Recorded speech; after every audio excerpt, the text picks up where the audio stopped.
بسم اللہ الرحمن الرحیم۔ شروع کرتا ہوں میں اللہ کے نام سے جو بڑا مہربان اور نہایت رحم کرنے والا ہے۔ محترم ناظرین و سامعین کرام، آج ذرا دل کو مضبوط کیجیے، آنکھوں کو نم کیجیے اور ضمیر کو جگائیے، کیونکہ آج ہم اس حقیقت پر بات کرنے جا رہے ہیں جس سے کوئی انسان بھاگ نہیں سکتا، چاہے بادشاہ ہو یا فقیر، چاہے امیر ہو یا غریب، اور چاہے جوان ہو یا بوڑھا، وہ حقیقت ہے موت۔ ناظرین و سامعین کرام، موت سے کوئی بھاگ نہیں سکتا۔ موت کا مزہ سب کو چکھنا ہے۔ موت کا نام سنتے ہی انسان گھبرا جاتا ہے، چاہے عالم ہو یا جاہل، بادشاہ ہو یا فقیر، جوان ہو یا بوڑھا، چاہے گھر میں ہو یا باہر، موت تو سب کو آنی ہے۔ موت کسی کو چھوڑنے والی نہیں ہے۔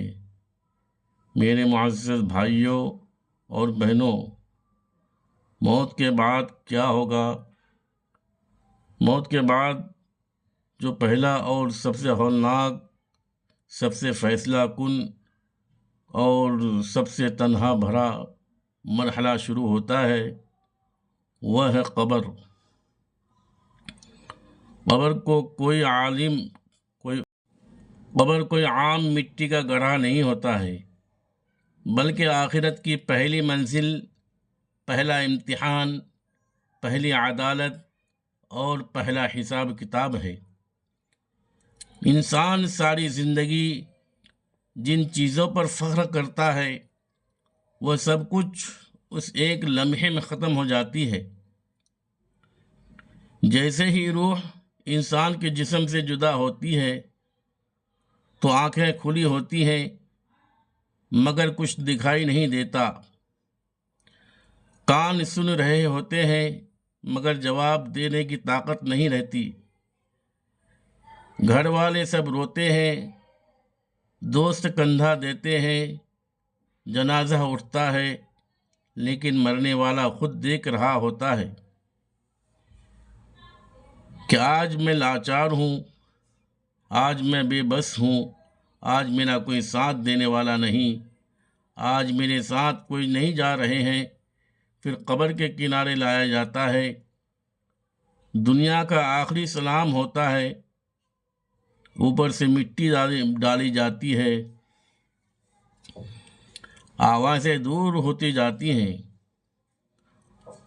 اور انسان قبر کی گہرائی میں تنہا رہ جاتا ہے۔ اسی وقت روح کو دوبارہ جسم میں لوٹایا جاتا ہے۔ ایک ایسی زندگی شروع ہوتی ہے جسے ہم عالم برزخ کہتے ہیں۔ نہ دنیا جیسی نہ آخرت جیسی، اچانک دو فرشتے آتے ہیں جنہیں منکر اور نکیر کہا جاتا ہے۔ ان کا حلیہ ایسا ہوتا ہے کہ دیکھ کر دل دہل جائے، اور آواز ایسی ہوتی ہے کہ کلیجہ کانپ جائے۔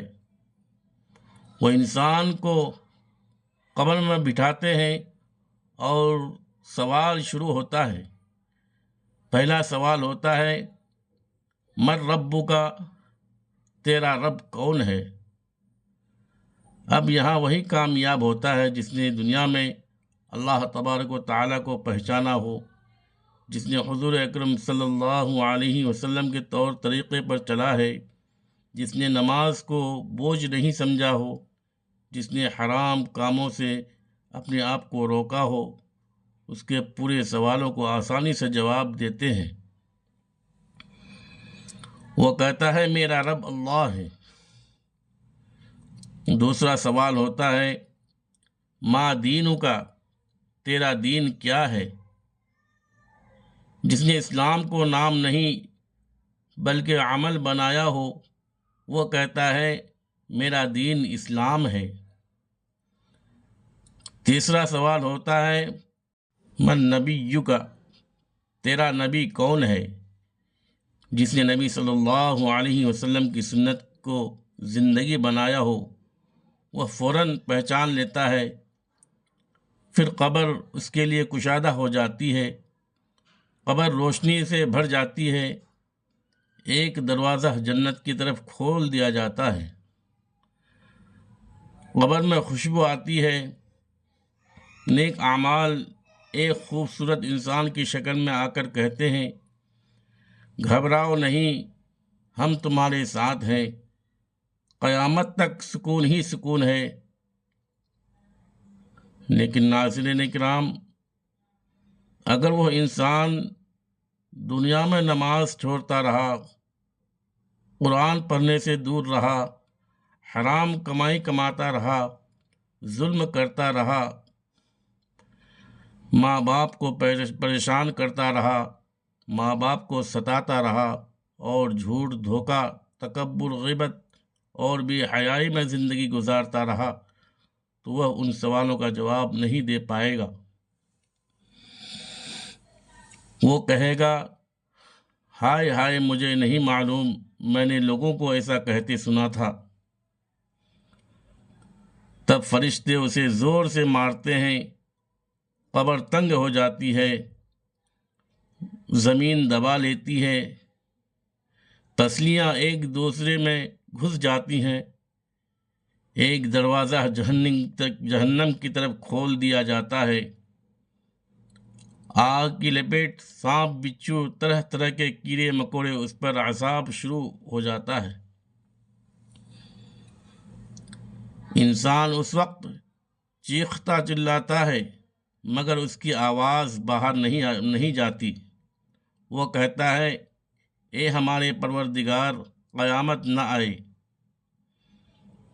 ناظرین کرام، میرے پیارے بھائیوں اور بہنوں، قبر ہمیں روز یہ پیغام دیتی ہے کہ اے انسان، تو جس دنیا کے پیچھے تو پاگل ہے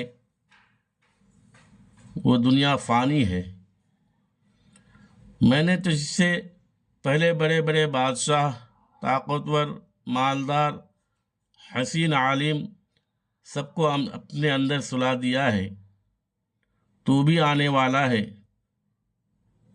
اس لیے ہوش میں آ جاؤ، توبہ کر لے، نماز قائم کر لے، قرآن شریف سے رشتہ ناتا جوڑ لے، کیونکہ قبر کے اندر نہ آپ کا موبائل ہوگا اور نہ ہی دوست احباب، نہ سفارش، وہاں صرف تیرا عمل ساتھ ہوگا۔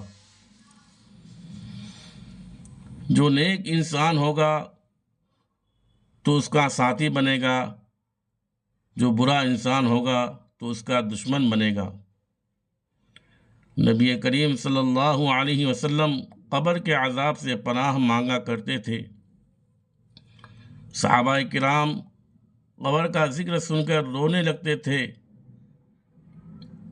کیونکہ اصل امتحان وہی سے شروع ہوتا ہے۔ اے سننے والو، ابھی تمہارا سانس باقی ہے، تمہارے لیے دروازہ کھلا ہے، موت کا وقت مقرر ہے، مگر اطلاع نہیں ہے کہ موت کب آئے گی۔ اس لیے اس سے پہلے خود کو بدل لو، کیونکہ قبر یا تو جنت کے باغوں میں سے ایک باغ ہے یا جہنم کے گڑھوں میں سے ایک گڑھا ہے۔ اللہ تبارک و تعالیٰ سے دعا ہے کہ ہمیں قبر کے سوالوں میں کامیابی عطا فرمائے، قبر کے عذاب سے محفوظ فرمائے، قبر کی تنہائی میں اپنی رحمت عطا فرمائے اور قبر کی تیاری کرنے والا بنائے، اور ہم لوگوں کو ایمان پر خاتمہ نصیب فرمائے۔ آمین ثم آمین۔ ناظرین کرام، گزارش ہے کہ ویڈیو کو سبسکرائب کریں اور شیئر کریں اور کمنٹ میں اللہ کے 99 ناموں میں سے ایک نام ضرور لکھیں۔ خدا حافظ۔ السلام علیکم ورحمۃ اللہ وبرکاتہ۔